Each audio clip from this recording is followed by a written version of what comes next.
Hola, ¿qué tal? Soy el doctor Mauricio Álvarez, de Álvarez Arrasola Radiólogos, un colectivo de médicos radiólogos con presencia en la ciudad de Cabo San Lucas y Mazatlán, Sinaloa. El día de hoy vamos a compartir una plática muy interesante sobre un abordaje práctico de las masas anexiales por ultrasonido. En la literatura actual hay múltiples abordajes presentados. Hoy yo los voy a llevar de la mano a través de un abordaje presentado por el doctor Douglas Brown, un profesor de radiología de la Mayo Clinic, donde vamos a ir paso a paso desmenuzando su propuesta para poder encontrar el mejor diagnóstico de las masas anexiales. Espero que la disfruten tanto como yo la disfruto cuando la preparo. Recordemos que los objetivos son describir las características ecográficas para las 5 masas ováricas benignas más comunes, identificar las características ecográficas predictivas de malignidad. Hoy por hoy sabemos que necesitamos hacer un trabajo muchísimo más intenso para diagnosticar o predecir cuándo una de estas masas anexiales tiene sospecha de malignidad. ¿Por qué es importante esto? Porque si es una masa anexial con sospecha de malignidad, necesitamos que la opere alguien con un entrenamiento en oncología. Y eso siempre va a ser una diferencia para nuestros pacientes.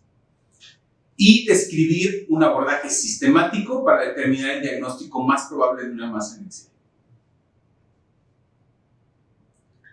Es importante recordar que cualquier profesional de la salud que se dedique al diagnóstico de la pelvis femenina debe dominar los conceptos básicos del diagnóstico por ultrasonido.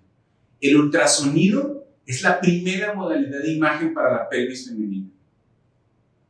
Y es inadecuado en nuestros abordajes diagnósticos utilizar largas listas de diagnósticos diferenciales o utilizar términos como quiste complejo. Son cosas que debemos de evitar de nuestros reportes, son cosas que no aportan y que generan mucha ansiedad en el paciente y mala toma de decisiones médicas y quirúrgicas. Recordemos también que la mayoría de las masas anexiales afortunadamente son benignas, pero necesitamos hacer el diagnóstico y la predicción antes de entrar al quirófano, antes del diagnóstico histopatológico. El número de masas anexiales que debemos de considerar como indeterminadas después de un análisis con ultrasonido tiene que ser sumamente limitado.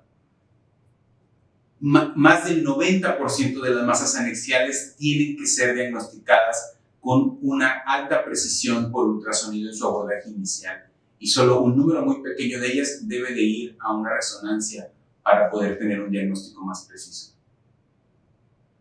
¿Y cómo es este abordaje práctico? ¿Qué vamos a hacer? Básicamente son 4 preguntas que todo el personal de salud que se dedique a realizar ultrasonidos pélvicos debe de tener muy claro cuando va a analizar una lesión.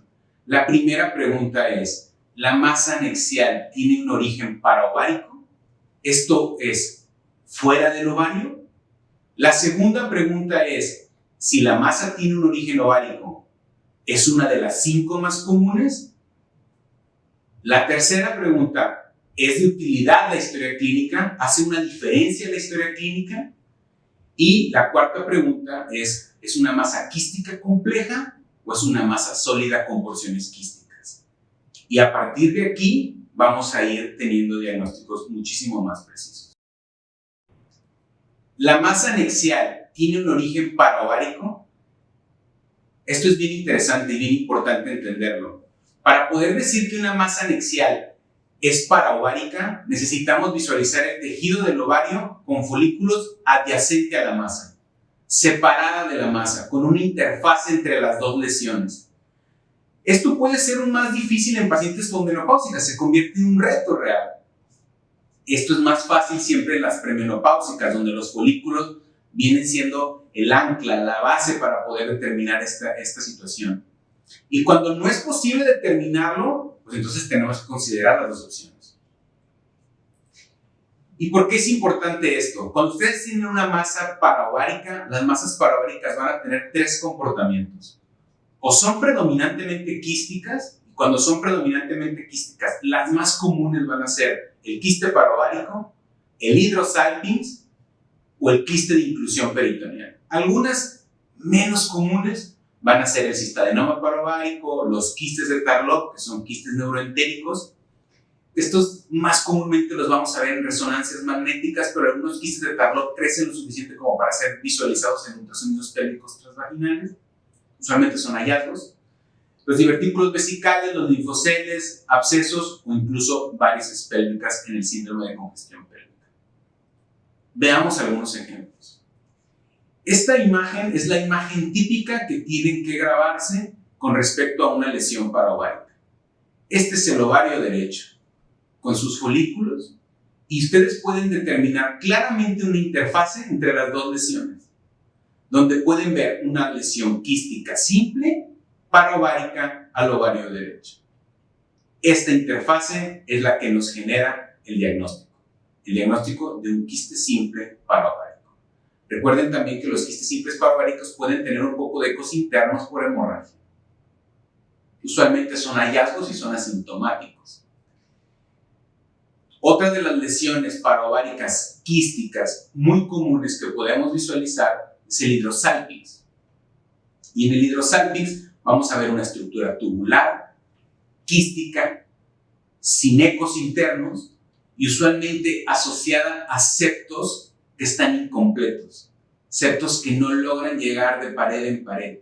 Este es un caso de una paciente donde pueden ver ustedes algún septo grueso que está incompleto, no logra llegar a la otra pared, al otro extremo. Es una paciente muy delgada con antecedentes de histerectomía y oforectomía bilateral. Ella se tocaba una lesión muy cerca de la piel. Estamos aquí con un transductor lineal y podemos ver la lesión completamente quística con algunos septos incompletos. Es una lesión de morfología benigna, es algo que podemos decir con muchísima certeza y que muy probablemente corresponde a un hidrosalpinx. Este es otro ejemplo, otra paciente también, una lesión quística. Sabemos que es quística porque tiene una pared bien definida, es anecoica, ¿sí? Tiene algunos septos incompletos y tiene un reforzamiento acústico posterior. Eso es bien importante determinarlo, ¿no? Sabemos que es benigna y sabemos que tiene las características de un hidrosalpinx, corroborado por histopatología. Esta es otra lesión paraovárica. Esto está en el anexo, ¿sí? Y pueden ver ustedes perfectamente cómo esta lesión quística es igual, no tiene ecos internos y se asocia a ciertas cinturas, ciertas pequeñas cinturas en algunas zonas o septos incompletos que, volvemos al punto, tenemos una lesión quística de aspecto benigno, compatible con un hidrosalpinx. El quiste de inclusión peritoneal es una de las lesiones paraováricas quísticas más comunes y es muy interesante entender la fisiopatología de esta enfermedad. Usualmente son pacientes que tienen cirugías previas, tienen adherencias en la pelvis por enfermedad pélvica inflamatoria, por alguna cirugía previa. ¿Qué quiere decir esto? La fisiopatología de esta lesión es la siguiente. El ovario de alguna forma queda atrapado entre las adherencias. Y el ovario sigue ovulando. Ese líquido de la ruptura folicular de cada ciclo menstrual de alguna forma queda atrapado entre las adherencias y se va acumulando. Esa es la fisiopatología del quiste de inclusión peritoneal. Y siempre hay que preguntar la historia clínica de las pacientes. ¿Tienen una cirugía previa o tienen una enfermedad pélvica inflamatoria? Usualmente son hallazgos, son benignos y pueden llegar ustedes al diagnóstico diferencial con mucha precisión si encuentran esto. Un ovario rodeado de líquido en una zona con septos muy probablemente envuelto en adherencias. Otro diagnóstico diferencial de las lesiones paraováricas quísticas son las varices pélvicas. En el síndrome de congestión pélvica, ustedes la van a ver, usualmente son estructuras tubulares, anecoicas, conceptos incompletos, y de pronto si ustedes van rápido dicen esto es un hidrosalpinx. Pero ¿qué pasa? Este es un tip, muy buen tip. siempre aumenten la ganancia de grises, aumenten la escala de grises y van a poder ver el flujo venoso lento a través de estas estructuras tubulares. El flujo venoso suele ser muy lento, de muy bajo volumen. Entonces a veces el Doppler no lo puede captar, pero sí la escala de grises, aumenten su escala de grises. O otro tip, pongan el Doppler, pero pídenle a la paciente maniobras de Valsalva. Pídanle que puje. Y cuando la paciente puja, evidentemente hay reflujo y las estructuras tubulares pueden pintarse con espectros venosos con reflujo. Tengo una masa anexial de origen paraovárico, pero es sólida. La más común van a ser los miomas pediculados, por mucho. Hay otras poco comunes como las neoplasias neurales, las linfaneuropatías, los cuernos rudimentarios uterinos, pero la más común con la que ustedes se van a topar son los miomas pediculados. Y siempre tienen que tenerlos en mente. ¿Cómo logro distinguir, cómo logro tener una perspectiva del mioma pediculado? Este signo que estoy poniendo es muy representativo y grábenselo porque les va a salvar muchas veces. Van a ver una lesión sólida, anexial, que les va a llamar su atención, que les va a poner a pensar en situaciones probablemente de origen maligno. Pero la clave siempre va a ser, pongan el Doppler. Y si ustedes son capaces de ver un vaso sanguíneo que sale del útero a nutrir esta lesión anexial sólida, este es un signo sumamente representativo de un mioma pediculado. Esa lesión que se nutre del útero a través de un vaso grande que usualmente va a tener un espectro arterial y que lo van a poder ver algo así. Esta es una lesión anexial, sólida, más grande que el útero. Este es el útero, y pongan el Doppler y vean el gran vaso que está ahí. Y le hacen un espectro a este vaso y es un espectro arterial. Este es un mioma pediculado, es el signo más característico con el que ustedes pueden tener certeza de que están ante un mioma pediculado. Usualmente son pacientes que tienen más miomas. Obviamente busquen todo el cuerpo uterino para identificar alguna otra lesión. Rara vez un mioma pediculado es único, pero también puede pasar. Pero recuerden, si ustedes ven una lesión anexial sólida paraovárica, siempre pongan el Doppler. Y si ven un vaso que va del útero a la lesión, nutriéndola con un espectro arterial, pueden decir con mucha certeza que se trata de un mioma pediculado. Ahora, las masas anexiales ya vimos que pueden ser quísticas, pueden ser sólidas, pero pueden tener una apariencia muy variable. Siempre que no sea ni quística, que no sea ni sólida, piensen en un embarazo ectópico. Cuando la apariencia sonográfica es variable, piensen en el embarazo ectópico. ¿Por qué?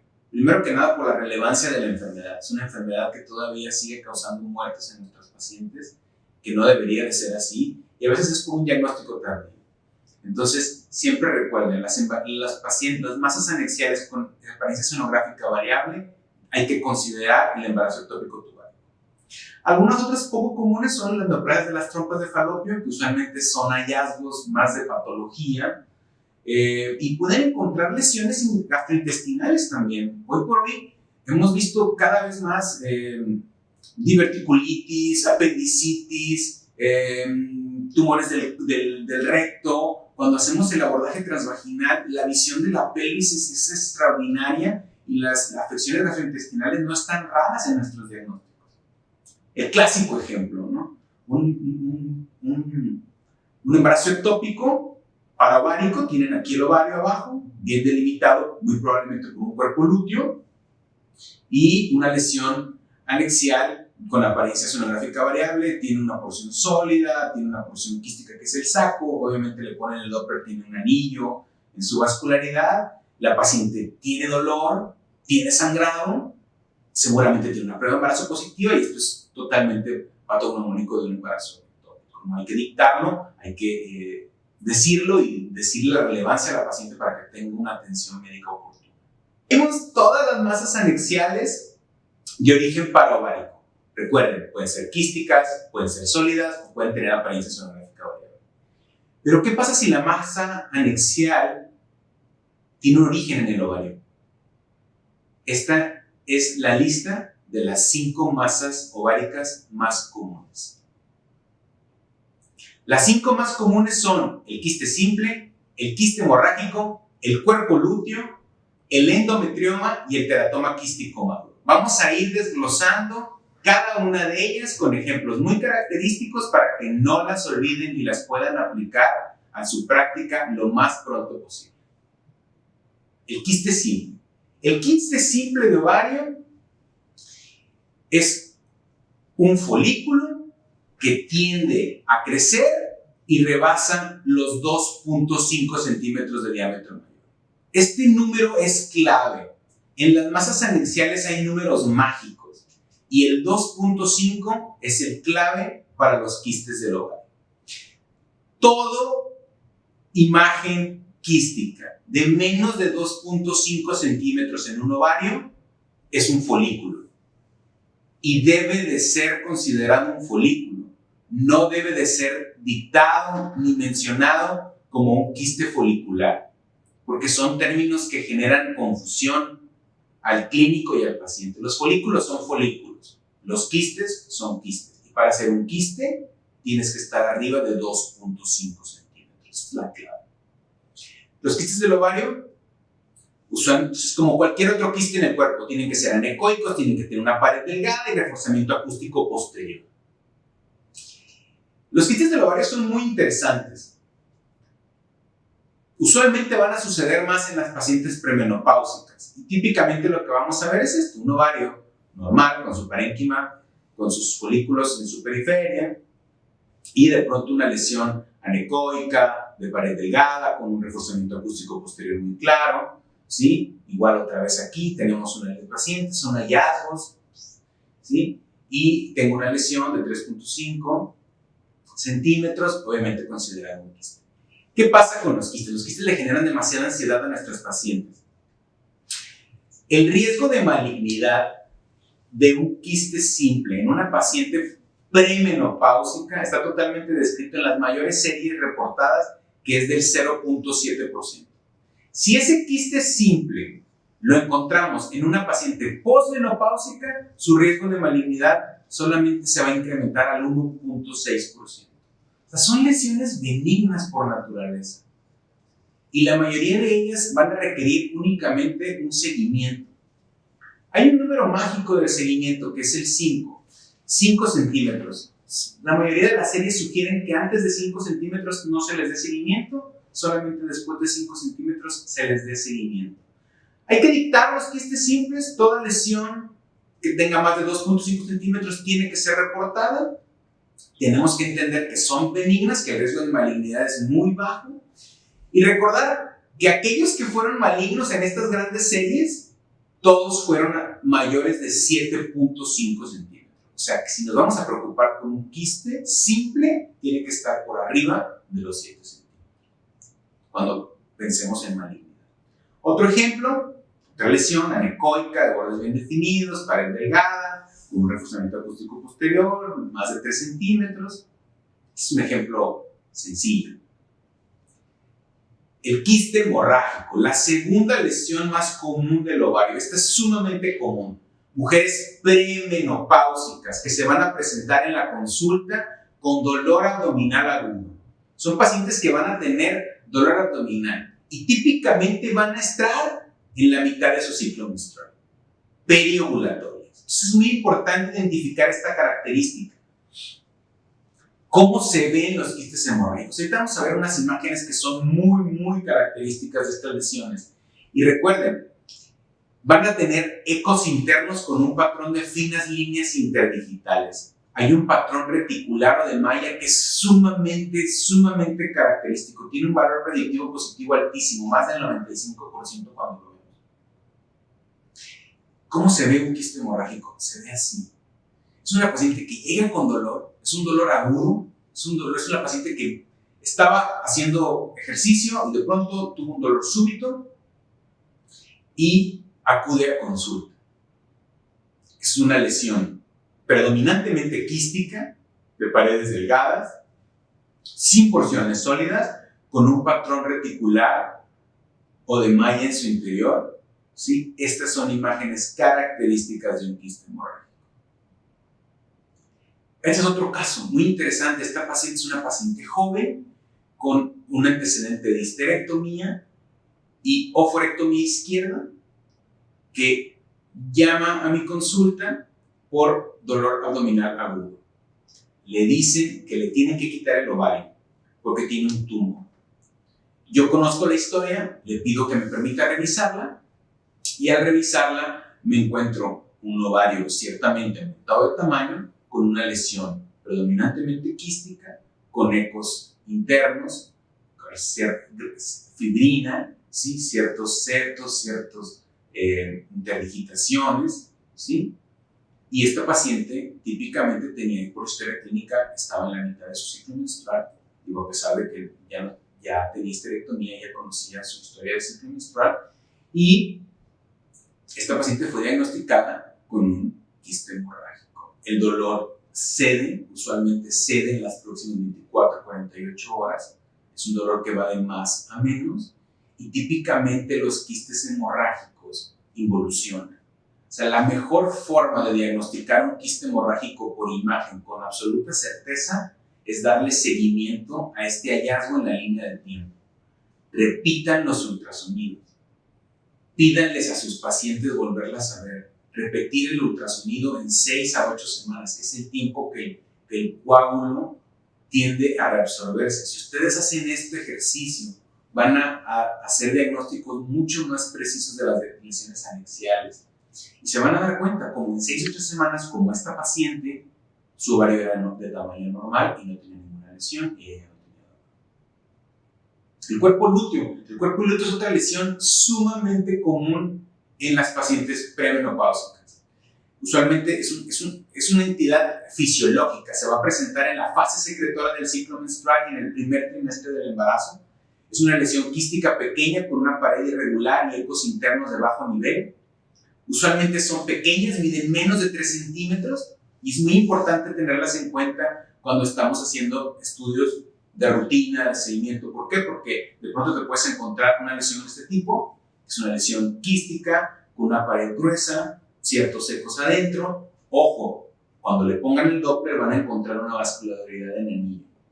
¿Sí? No se asusten, investiguen más del estatus del ciclo menstrual, investiguen más de qué es lo que está pasando alrededor de la paciente y seguramente van a poder asegurar el diagnóstico del cuerpo lúteo.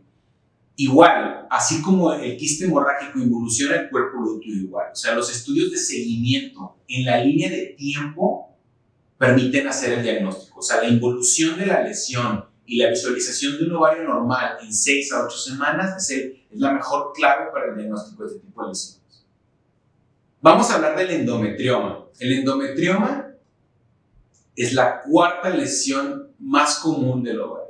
Los endometriomas tienen la característica de ser sumamente aparatosos. Es muy común que las pacientes lleguen a cirugías, a grandes cirugías por endometriomas con diagnósticos presuntivos de malignidad. Entonces es bien importante que hagamos el diagnóstico preciso, prequirúrgico, para que la paciente sea operada por el mejor profesional que la pueda operar.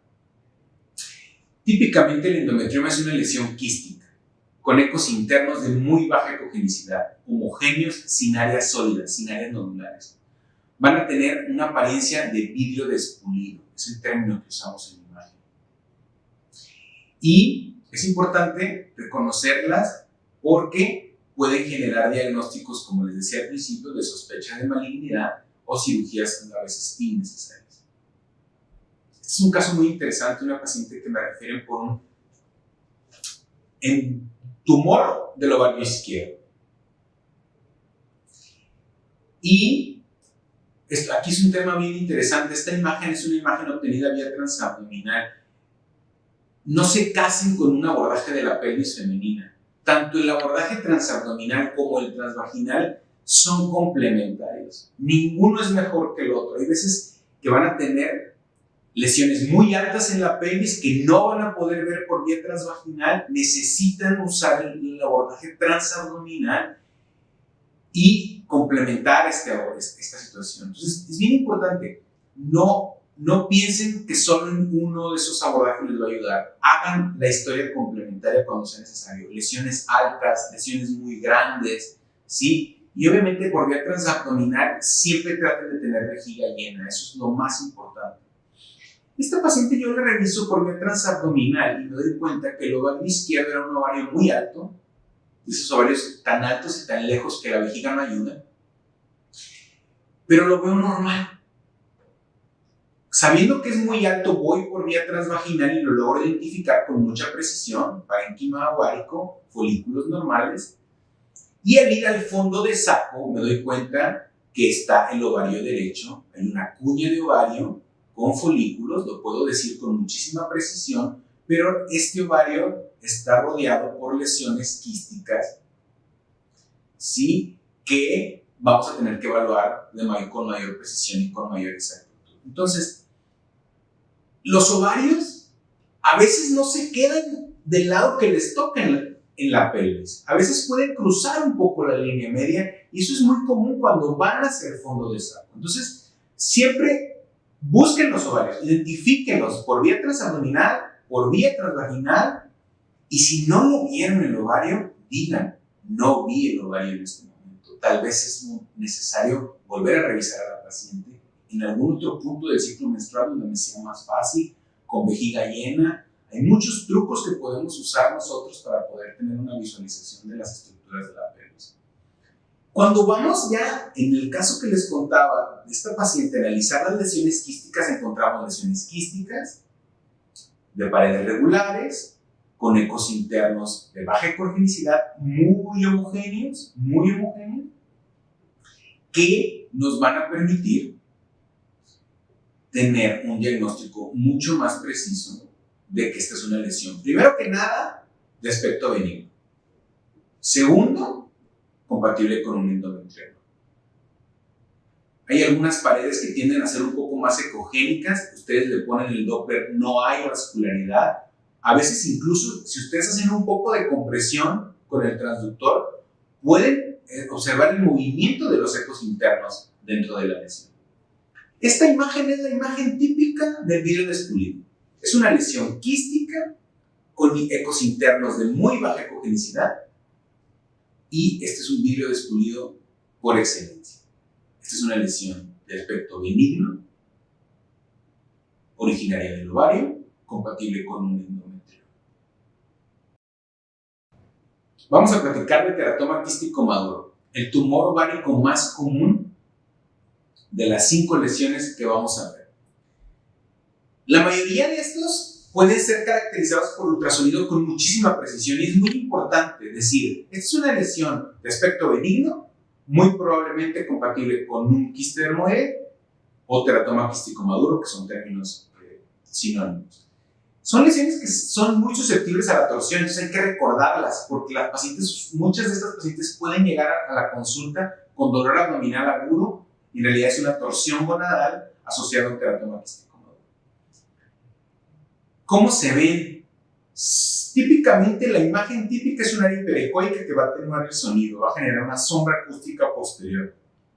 Y si bien son benignas, hay un pequeño porcentaje de ellas que tienden a tener transformación maligna cuando se les hace el análisis histopatológico.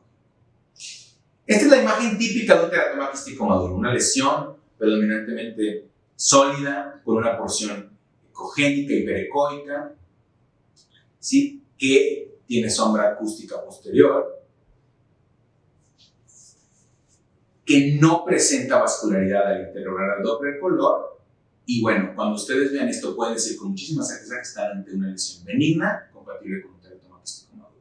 El problema es que tienen apariencias muy variables. Este es otro teratoma quístico maduro, que es una lesión predominantemente quística, con ecos internos heterogéneos. Hay porciones más hipoecoicas, hay porciones más hiperecoicas. Incluso pueden ver por aquí, en la porción más inferior, pueden ver una zona como una especie de nódulo ecogénico que si ustedes mueven a la paciente va a flotar. Pero esta es una lesión benigna, de aspecto benigno, con el que ustedes pueden decir esto es compatible con un teratoma quístico maduro, un quiste dermoide.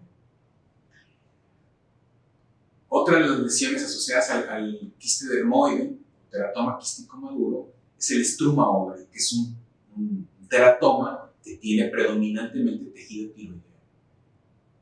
Ese tejido tiroideo da apariencias sólidas. Estas lesiones son muy difíciles de llegar al diagnóstico por imagen. Usualmente van a ser dictadas como lesiones con sospechas de malignidad y van a ir a cirugía. ¿Por qué? Porque son lesiones que tienen porciones sólidas, con una importante vascularidad al interrogar con doppler color y asociada a porciones quísticas. Y la sospecha aquí de malignidad es alta. Estas pacientes van a cirugía y el diagnóstico usualmente es histopatológico. Este caso en particular, una paciente con un struma ovary, con un carcinoma papilar en el tejido tiroideo de este tumor. El último caso que vamos a revisar sobre la teratoma quístico maduro es una torsión de ovario. Ustedes van a decir, ¿por qué el doctor nos está hablando de torsión de ovario? Estamos hablando de teratoma quístico maduro, porque necesito que recuerden, cuando estén viendo a sus pacientes, que una causa de abdomen agudo puede ser una torsión gonadal asociada a un teratoma quístico maduro. Es un caso muy interesante, es una mujer joven de 27 años que llega a la consulta canalizada con dolor abdominal. Hago una revisión breve vía transabdominal, identifico una masa anexial izquierda y hago una abordaje transvaginal para caracterizarla mejor. Lo primero que me encuentro es un ovario izquierdo, aumentado de tamaño, ecogénico, con folículos en su periferia y ausencia de flujo al interrogar con doppler color. Esto que ustedes están viendo aquí son las características típicas de una torsión de ovario. Cuando ustedes tienen una torsión gonadal, lo primero que va a pasar en el pedículo vascular es que la vena, por las características físicas de su pared, es lo primero que se va a colapsar. Este ovario, entonces, al colapsar, el drenaje venoso tiende a edematizarse, aumenta sus dimensiones, cambia su ecogenicidad y mueve los folículos de su periferia. Primer fenómeno. Segundo fenómeno. Si ustedes están tomando esta paciente con una torsión gonadal en una fase temprana, pueden poner doppler color y ver flujo, pero todo el flujo que van a encontrar es arterial. Si ustedes ponen flujo con doppler color y lo observan y solamente son espectros arteriales, sospechen que están ante una torsión temprana. Y eso es bien importante porque puede ser una paciente que pueda conservar su ovario si va a cirugía inmediatamente. Entonces, recuerden, la fisiopatología de la torsión es muy importante. Entender que lo primero que se va a ir es el flujo venoso, va a quedar el flujo arterial. Y si ustedes sospechan una torsión, ¿por qué? Porque las pacientes con torsiones gonadales tienen mucho dolor. La isquemia es algo sumamente doloroso en el organismo, es muy, muy doloroso. Ustedes lo van a poder sospechar clínicamente. Entonces es bien importante que ustedes, si ven doppler color, hagan espectros. Si ven flujo en el ovario, hagan espectros. Asegúrense que no sean todos arteriales. Y si son todos arteriales, sospechen que muy probablemente están ante una torsión temprana. Esta paciente tenía un teratoma quístico maduro en el ovario izquierdo que la llevó a la torsión. La imagen típica de una porción ecogénica que tiene sombra acústica posterior, compatible con un teratoma quístico maduro. En el abordaje diagnóstico, nuestra siguiente pregunta va a ser: ¿es de utilidad la historia clínica? ¿Nos va a servir la historia clínica? Hay dos entidades donde la historia clínica hace una diferencia y hay que interrogar a nuestros pacientes, hay que sacar esta información. Abscesos tubováricos o quistes tecaloteínicos. Típicamente van a presentarse con cuadros clínicos muy característicos. El absceso tubovárico es una paciente que tiene datos de infección genital del tracto inferior que va a ascender y va a resultar en una salpingitis. Hay dos grandes componentes de esta enfermedad: el complejo tubovárico, que es cuando el ovario está conservado, y el absceso tubovárico cuando el ovario ya está involucrado. Son cuestiones de definición, tecnicismo. Pero típicamente se van a ver como componentes quísticos, conceptos, paredes gruesas, ecos internos, áreas sólidas, vascularidad al interrogar, mucho dolor en la exploración transvaginal y típicamente la paciente va a tener fiebre, descarga vaginal o leucocitosis. Entonces, investiguemos esa parte. Esta es una imagen donde vamos a ver una lesión pues con algunos componentes quísticos, ecos internos, algunas porciones sólidas, vascularidad, ¿sí? De pronto un tanto inespecífica, pero el diagnóstico lo podemos hacer clínicamente.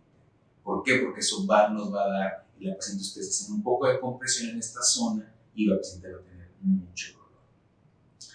Los quistes tecaloteínicos también son quistes que van a presentarse de forma bilateral usualmente. Son masas quísticas con múltiples septos, típicamente confundidos con los estadenomas, pero están asociados a ciertas entidades clínicas que necesitamos identificar, como la enfermedad gestacional trofoblástica, el embarazo múltiple, el ictus fetal. Hoy por hoy los quistes tecaloteínicos tienden a ser muy comunes por las técnicas de biología de la reproducción. Los han hecho más comunes. ¿Y cómo los vamos a ver? Vamos a verlos como lesiones quísticas con múltiples septos, ¿sí? Su apariencia es benigna y vamos a llegar al diagnóstico a través de la historia clínica. Doctor, estoy en una fase de hiperestimulación ovárica por un tratamiento de biología de reproducción, ¿sí? Ese es probablemente el escenario clínico más común. La cuarta pregunta, ¿esta es una masa quística compleja o es una masa sólida? Hablemos de tumores ováricos. Recuerden, los tumores ováricos tienen 4 grandes grupos: los epiteliales, los del cordón sexual, los germinales y los metastásicos. Cuando hablamos de epiteliales, que son los más comunes, vamos a tener usualmente versiones benignas y versiones malignas. Pero es muy importante tratar de identificar por imagen cuál de estas lesiones tiene sospecha de malignidad. Hoy por hoy tenemos que llevar a nuestros pacientes que van a ir a cirugía con un diagnóstico presuntivo. ¿Para qué? Para que sean operadas por el personal médico con entrenamiento en oncología que les pueda ofrecer la mejor cirugía, ¿sí? Un estadiaje adecuado a nuestros pacientes. Siempre que vean una masa anexial dependiente del ovario y tengan sospecha de una neoplasia, lo primero que tienen que preguntarse, ¿es una masa quística compleja? ¿Esto es un quiste con porciones sólidas o es una masa sólida? Eso es fundamental. Evalúen la presencia de zonas sólidas y siempre usen el Doppler. Doppler color y Doppler poder. Estamos buscando flujos a veces de bajo grado y el Doppler poder nos va a ayudar muchísimo para esto.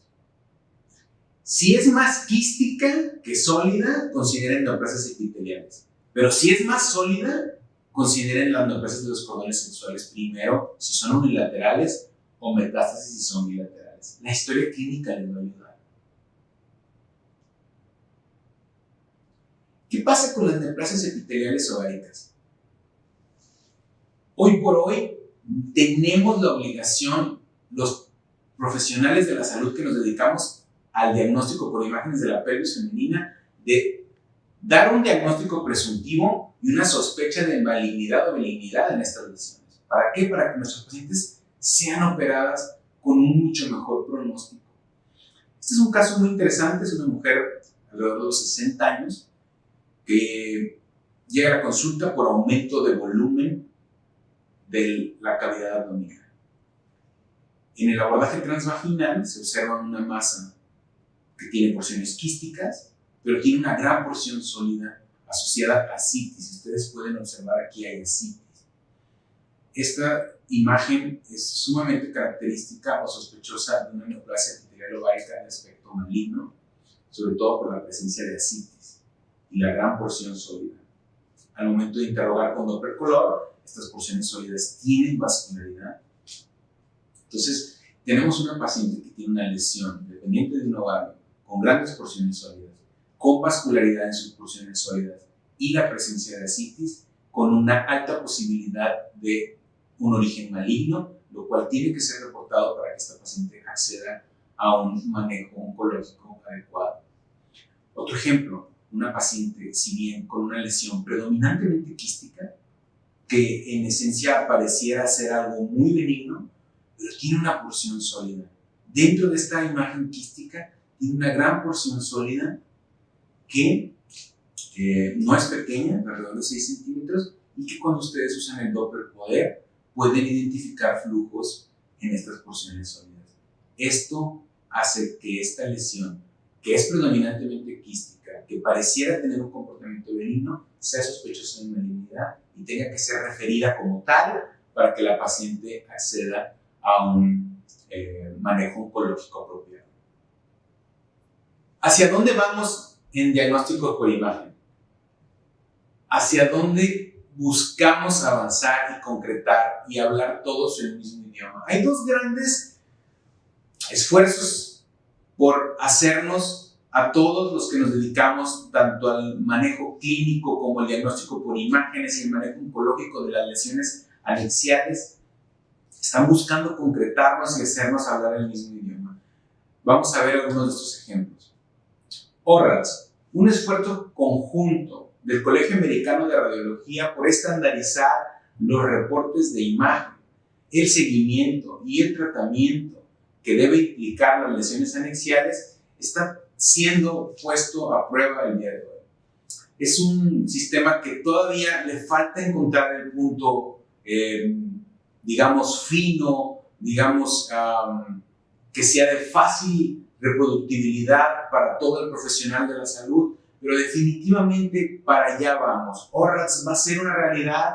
Hoy existe, en mi opinión personal, creo que es un poco complejo hoy por hoy para intentar aplicarlo en tu día a día, pero creo que no le falta mucho para poder llegar y invadir nuestros reportes, y necesitamos conocerlo, entenderlo, que va por ahí. Es algo muy parecido a lo que usamos en mama, con cinco variables, ¿no? Donde vamos a hacer una evaluación incompleta, necesitamos más estudios, hay hallazgos fisiológicos, hay hallazgos benignos, bajo riesgo de malignidad, a riesgos intermedios de malignidad o sospechas o lesiones altamente sospechosas de malignidad. Y obviamente esto va a permitir que todos hablemos el mismo idioma, sobre todo cuando hablamos con los clínicos de tratamiento.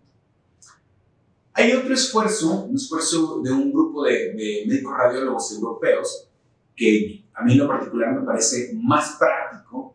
Ellos buscan estandarizar el reporte y básicamente su Y es la siguiente. Ellos están buscando identificar aquellas pacientes con sospecha de lesiones anexiales malignas para que sean operadas por cirujanos oncólogos o ginecólogos oncólogos con entrenamiento preciso en estadificación, tratamiento transoperatorio. Entonces, este grupo es un poco más preciso, realmente busca a través de ciertas características de la imagen. Vamos a ver el nuevo IOTA, la versión LR2, es la parte de arriba, la parte más clara, donde básicamente vamos a buscar la edad de la paciente, saber si hay ascitis, si hay papilas vascularizadas dentro de la lesión, diámetro máximo del componente sólido, paredes irregulares o sombra acústica posterior. Y se hacen tablas, algoritmos, como el siguiente, donde ustedes van a poder vaciar la edad de la paciente, si tiene ascitis, si tiene presencia de flujo en la proyección papilar, cuánto mide el diámetro máximo de la porción sólida, si hay paredes irregulares en el quiste o si tiene presencia de sombra acústica posterior. Y esto es un ejemplo random donde yo vacío cierta información y, por ejemplo, una paciente de 50 años con presencia de ascitis, con presencia de flujo en una proyección papilar, un componente sólido de 60 milímetros, tiene un riesgo de malignidad del 94%. Es una paciente que tiene que ser operada por un profesional oncológico. En cambio, otro ejemplo, y al final, es una paciente de 50 años que no tiene, su componente sólido apenas es de 4 centímetros, tiene flujo sanguíneo en la proyección papilar, pero tiene sombra acústica posterior, lo cual es sumamente sospechoso de benignidad, y su riesgo de malignidad disminuye hasta el 7%. Son ejemplos. El modelo LR2 de IOTA me parece que es más práctico, que busca simplemente discernir entre aquellas pacientes que pueden ser operadas por cualquier profesional de la ginecología y aquellas que tienen que ser operadas por cirujanos con entrenamiento oncológico. Tips. ¿Qué pueden hacer en su práctica diaria para poder llevar este abordaje y beneficiar a sus pacientes? Tengan paciencia, dedíquenle tiempo a sus pacientes. La imagen de la pelvis no puede ser hecha deprisa, requiere dedicación, requiere interés, un gusto. El abordaje combinado es fundamental. Usen la vía transvaginal, pero no se casen con ninguna. Usen la vía transabdominal cuando sea necesario. Hagan el seguimiento de las lesiones. Cuando vean lesiones como el quiste hemorrágico, como el cuerpo lúteo o los quistes simples, denle seguimiento, por lo menos 6 a 8 semanas para que haya un cambio fisiológico. En cualquier otro momento del ciclo menstrual, 6 a 8 semanas, una revaloración de ese ovario y van a poder concretar diagnósticos de evolución de estas lesiones, ver ovarios normales y poco a poco van a poder ser capaces de tener muchísima más confianza al momento de llegar a estos diagnósticos. Para llevar a casa, recuerden, la mayoría de las lesiones anexiales son benignas y su precisa caracterización por ultrasonido es necesaria.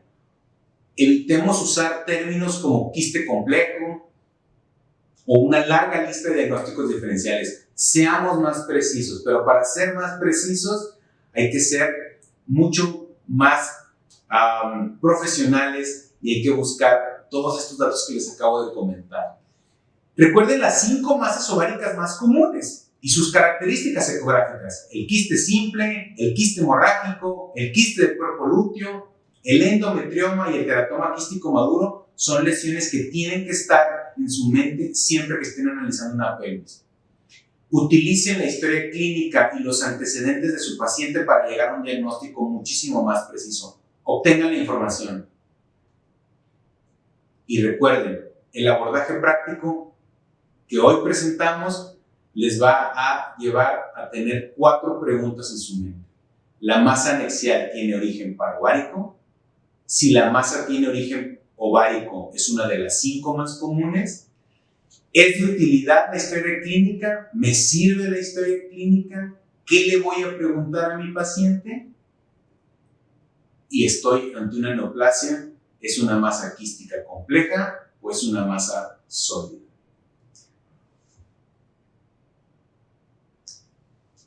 Muchísimas gracias por su tiempo. Yo estoy a sus órdenes. Si alguien desea contactarme, compartir algún caso o tener alguna duda con respecto a lo presentado el día de hoy, encantado de la vida los puedo atender en mi correo electrónico. Y me despido, no sin antes agradecer a Imarine, una empresa que ha estado de la mano de la comunidad radiológica y de imagen por más de 30 años en este país, por este esfuerzo que está haciendo, a pesar de que tenemos que estar lejos, tratar de mantenernos juntos, buscar la educación médica continua de sus médicos, de sus agremiados. Y bueno, gracias por la invitación y muy amables.